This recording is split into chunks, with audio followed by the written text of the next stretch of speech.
Sir, नगरपंचायत निवडणुकीच्या अनुषंगाने आज जाहीर सभा, दुसरी जाहीर सभा संपन्न झाली, काय हिमायतनगर नगरपंचायतच्या भोगातलेल्या मतदानाचा हा शेवटचा प्रचाराचा टप्पा म्हणलं तरी काही हरकत नाही. प्रचारात अर्जंट काल आमचे नेते हेमंतभाऊ पाटील यांचा फोन आला. त्यांनी म्हणले गुलाबराव पाटील मुदखेडला यायले, तुम्ही सभा घेता का? मी म्हणलो तेवढा चान्स आता 4 दिवस तयारी पाहिजे कुठली सभा आपल्याला सर्वांना माहीत आहे. परंतु मी ताबडतोब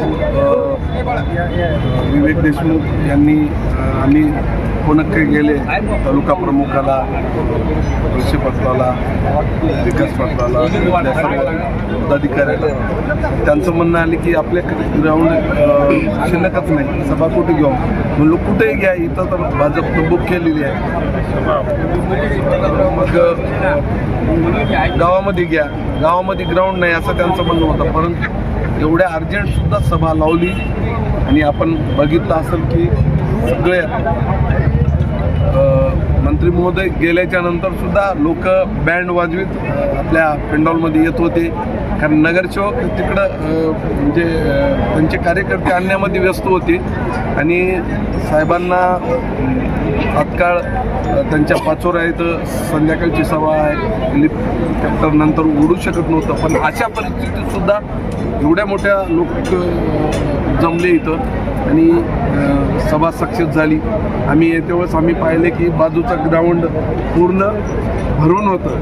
मी म्हणलो आज काही यात्रा नाही, बाजार नाही, इतकं वाहनं कुठून आले? मोठे मोठे वाहनं गावातल्या सभेला कसे असू शकतात? आमच्या अगोदरची सभा होती ती, म्हणजे एक खेड्याची मंडळी आली होती ज्यांचा याच्यात काहीच संबंध नाही, अशी मंडळी सुद्धा अगोदरच्या सभेमध्ये 2-4 अशोकराव साहेबांची सभेत आली होती. परंतु आम्ही इथली प्रॉपरचीच मंडळी, आमच्या नगरसेवकांना आणलेले सगळे कार्यकर्ते आणि प्रचंड महिला, प्रचंड कार्यकर्ते या सभेमध्ये होते. आणि 100% रामभाऊ ठाकरे 3 तारखेला या हिमायतनगर शहराचे नगरपंचायतचे अध्यक्ष होणार, याच्यात कुठलीही शंका नाही. आणि नक्कीच या शहराचे रामभाऊ ठाकरे अध्यक्ष झाल्याच्या नंतर नगर विकास खातं आमच्याकडं आहे. महाराष्ट्राचे जे उपमुख्यमंत्री एकनाथराव शिंदेसाहेब आहेत आणि या शहराचा जे काही यांनी भकास करून टाकला ते संपूर्ण डेव्हलपमेंट आणि विकास करण्याचं हे आमचं मनधैर्य आहे आणि ते निश्चित आम्ही करणार आहोत. साहेब, अशोकराव साहेब म्हणाले की तुम्ही त्यांना शेवटच्या दिवसात भेटायला दिलेत नाही युतीमध्ये, याबद्दल काय म्हणणं असं त्यांचं म्हणणं आहे?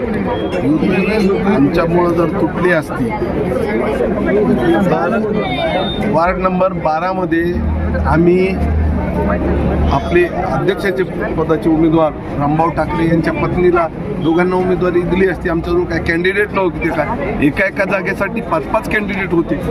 तरीसुद्धा त्यांच्याला का दिली की रामभाऊ ठाकरेचा विड्रॉल करून घ्यायचा आणि त्यांचा फॉर्म ठेवायचा. परंतु त्यांना मान्यच नव्हतं ना साहेब. अशोकराव साहेब म्हणजे आम्ही पुरावे देतो ना.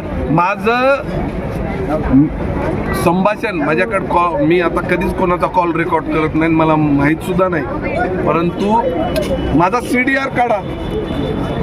मी अशोकराव साहेबाला जाहीर विनंती करायलो आपल्या मार्फत, मीडियाच्या मार्फत, माझ्या मोबाईलचा CDR काढा की माझं तुम्ही सांगितलेले किशोर स्वामी साहेबाचं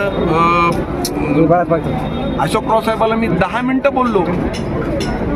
शेवटच्या दिवशी सुद्धा, ज्या दिवशी फॉर्म म्हणजे शेवटचा फॉर्म भरायचा होता त्या दिवशी सुद्धा अशोकराव साहेबाला 10 मिनटं बोललो, 8 ते 10 मिनटं हात गाऊन.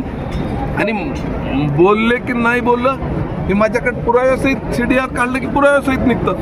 त्याच्यामुळं खोटं किती बोलावं आणि किती नाही हे आता मी तर आजच, आम्हाला तर काही याच्या अगोदर त्यांचे संबंधच नव्हते, परंतु भाजपात आले तेव्हापासून सुरू झाले. परंतु तेच आमच्यावर आरोप करायले, म्हणजे तर न्याय कोठं न्यावं आणि ते सुद्धा परमेश्वराच्या मंदिराच्या जागेत. ते आरोप म्हणजे परमेश्वरच आता पाहून घेईल.